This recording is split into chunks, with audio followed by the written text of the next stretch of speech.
সুপ্রিয় শিক্ষার্থীবৃন্দ, আসসালামু আলাইকুম রহমতুল্লাহি ওয়া বারাকাতুহু। আশা করি তোমরা সকলে ভালো আছো, সুস্থ আছো। আলহামদুলিল্লাহ আমিও ভালো আছি। তো আজকে তোমাদের জন্য আলোচনা নিয়ে আসলাম নবম পাঠ তথা ফাইল ও নায়েবে ফাইল। খুবই চমৎকার একটি বিষয়। তো আমরা এর পরিচয়ে আসি।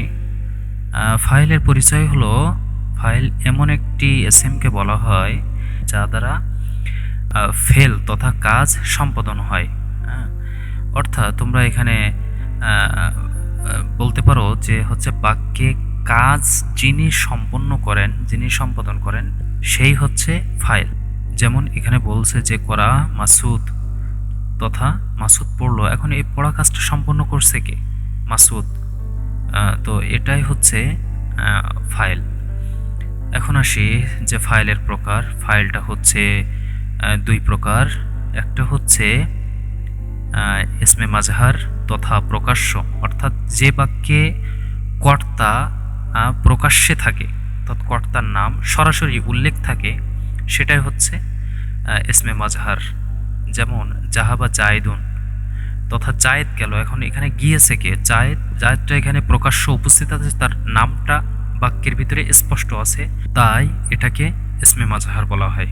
তো দুই নম্বরে এখানে বলছে যে ইসমে মুজমার তথা সর্বনাম, অর্থাৎ এখানে কর্তা অনুপস্থিত থাকবে।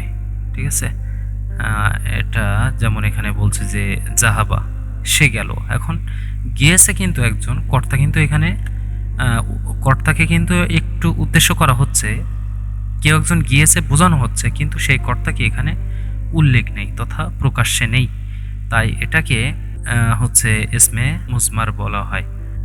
এখন আসি ইসমে ফাইলের ব্যবহার বিধি। ইসমে ফাইল সর্বদা পেশ বিশিষ্ট হয়। আমরা একটা জিনিস জেনে নেব যে ইসমে ফাইল সর্বদা পেশ বিশিষ্ট হয়। প্রত্যেক ফাইলের জন্য একটি ফেল এবং অবস্থান ভেদে মাফুল থাকা আবশ্যক। ঠিক আছে, তাহলে আমরা এখান থেকে জানলাম যে প্রত্যেক ফাইলের জন্য তথা প্রত্যেক কর্তার জন্য একটি করে ফেল অর্থাৎ কাজ এবং অবস্থা ভেদে একটা করে মাফুল তথা এই ফাইলের কাজটা যার উপর অর্পিত হবে সেটাই হচ্ছে মাফুল, তো সেটা থাকা আবশ্যক। আর 3 নম্বরে হলো যে ফাইল বাক্যে প্রকাশ্য ইসেম হতে পারে। হ্যাঁ, এটা তো আমরা প্রকারে দেখলাম। আবার জমিরও হতে পারে। হ্যাঁ, এই ফাইলটা বাক্যে প্রকাশ্যে ইসেম হতে পারে অর্থাৎ নামবাচক শব্দ হতে পারে, আবার জমিরও হতে পারে। হ্যাঁ, আর ফাইলটি প্রকাশ্যে ইসেম হয় তবে ফেলটি সর্বদা একবচন হবে। হ্যাঁ, অর্থাৎ ফাইলটি তথা কর্তা যদি প্রকাশ্যে থাকে, বাক্যের শুরুতে প্রকাশ্যে থাকে, তাহলে ফেলটি সর্বদা একবচন হবে, এখানে দ্বিবচন হওয়ার সুযোগ নেই বা বহুবচন হওয়ার সুযোগ নেই। চাই ফাইলটি একবচন, দ্বিবচন কিংবা বহুবচন হোক। হ্যাঁ, সেক্ষেত্রে ফাইলটি যদি একবচন, দ্বিবচন, বহুবচন যেটাই হোক না কেন, ফেলটি সর্বদা একবচন হবে। যেমন নাসরা মুসলিম, এখানে একটা জিনিস খেয়াল করো যে নাসরা শব্দটাও একবচন, অর্থাৎ এটা কিন্তু ফেল, এটা একবচন হয়েছে, কিন্তু এই যে মুসলিম শব্দটা এটা একজন মুসলমান বোঝাচ্ছে, এটাও কিন্তু ফাইল হয়েছে, কিন্তু হচ্ছে যখন বাক্যে কর্তা উপস্থিত থাকবে সরাসরি প্রকাশ্যে থাকবে তখন কিন্তু ফেলটি সর্বদা একবচন হবে, এটাই বোঝাই দিচ্ছে। দেখো এখানে নাসরা মুসলিমানে তথা এখানে মুসলিমানে অর্থাৎ দুইজন মুসলমানকে উল্লেখ করছে, এটা কিন্তু এখানে প্রকাশ্যে আছে ফাইল, কিন্তু এই নাসারা তথা ফেলটি দেখো এখানে একবচন হয়েছে। আবার এখানে বলছে যে মুসলিমোনা তথা মুসলমানগণ, কিন্তু এখানেও প্রকাশ্যে ফাইলটি থাকার কারণে এখানে নাসারা শব্দটি ফেল, এটা একবচন হয়েছে। 4 নম্বরে আসি। ফাইলটি যদি দমির বা সর্বনাম হয়, তবে ফেলটি ফাইলের হচ্ছে বচন অনুযায়ী হবে। অর্থাৎ এবার একটা কথা বলছে যে ফাইলটি যদি জমির বা সর্বনাম হয়, আগে হচ্ছে ফাইলটি যদি এসএম হয় তখন সেক্ষেত্রে ফেলটি একবচন হবে, তাই ফাইলটি একবচন, দ্বিবচন, বহুবচন হোক ওইটা দেখার বিষয় নেই, ফেলটি একবচনই হবে। আর এখানে বলছে যে জমির হয় যদি, যখন ফাইলটা জমির বা সর্বনাম হয়ে যাবে তখন ফেলটি ফাইলের বচন অনুযায়ী ব্যবহার হবে। অর্থাৎ ফাইলটি যদি একবচন হয় তাহলে ফেলটি একবচন হবে, ফাইলটি দ্বিবচন হলে ফেলটি দ্বিবচন হবে। আর ফাইলটি যদি বহুবচন হয় তাহলে ফেলটিও বহুবচন হবে। 5 নম্বরে বলছে যে ফাইলটি যদি মুয়ান্নাসে হাকিকি হয় তবে ফেলটি সর্বাবস্থায় মুয়ান্নাস হবে। যেমন কোরাআত ফাতিমা। এই যে ফাইল এখানে যে ফাতেমা এটা হচ্ছে মুয়ান্নাসে হাকিকি তথা প্রকৃতপক্ষেই এটা মুয়ান্নাস অর্থাৎ একটা মেয়ের নাম ফাতেমা।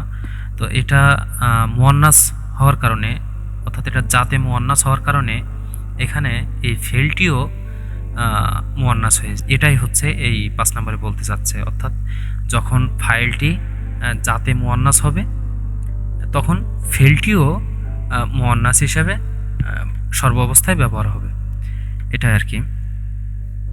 এখন আসি নায়েবে ফাইলের পরিচয়। নায়েবে ফাইল এমন একটি এসএমকে বলে যার দিকে কোনো একটি ফেলে মাজহুলকে সম্পর্কিত করা হয় অথবা ফাইলকে বিলুপ্ত করে তদস্থলে একটি মাফুল উল্লেখ করা হয়ে থাকে, তাকে নায়েবে ফাইল বলা হয়। হ্যাঁ, এটা একটু বুঝতে কঠিন, তো আমরা এখানে একটু বিস্তারিত আসি, যে উদাহরণে আসি তাহলে বুঝতে পারবো।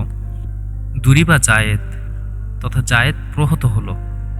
এই বাক্যে যে দুরিবা ফেল, এই যে দুরিবা ফেলের ফাইল উল্লেখ নেই, অর্থাৎ এখানে কাজটা কে করছে এটা কিন্তু উল্লেখ নেই। প্রহত হলো, তাকে প্রহার করা হয়েছে জায়েদ, কিন্তু প্রহার কে করছে এটা উল্লেখ নেই। তো জায়েদ মাফুলকে ফাইলের স্থানে উল্লেখ করে। এই যে জায়েদ এটা মাফুল হয়েছে, অর্থাৎ অন্য একজন কর্তার কাজ জায়েদের উপরে পতিত হয়েছে, তাই এটা মাফুল হয়েছে। এটা ফাইলের স্থানে উল্লেখ করে নায়েবে ফাইল হিসেবে ফাইলের স্থলাভিষিক্ত করা হয়েছে।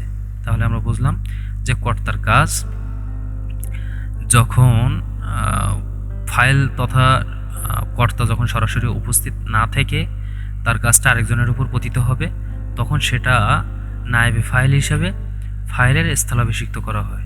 প্রত্যেক ফেলের জন্য রফা বিশিষ্ট ফাইল আবশ্যক, আর যেহেতু এখানে ফাইল নেই তাই বাক্যের চাহিদা অনুযায়ী মাফুলকে ফাইলের জায়গায় এনে তার মধ্যে পেশ দেওয়া হয়েছে। এটি মূলত হচ্ছে মাফুল, মূলত সে হচ্ছে মাফুল।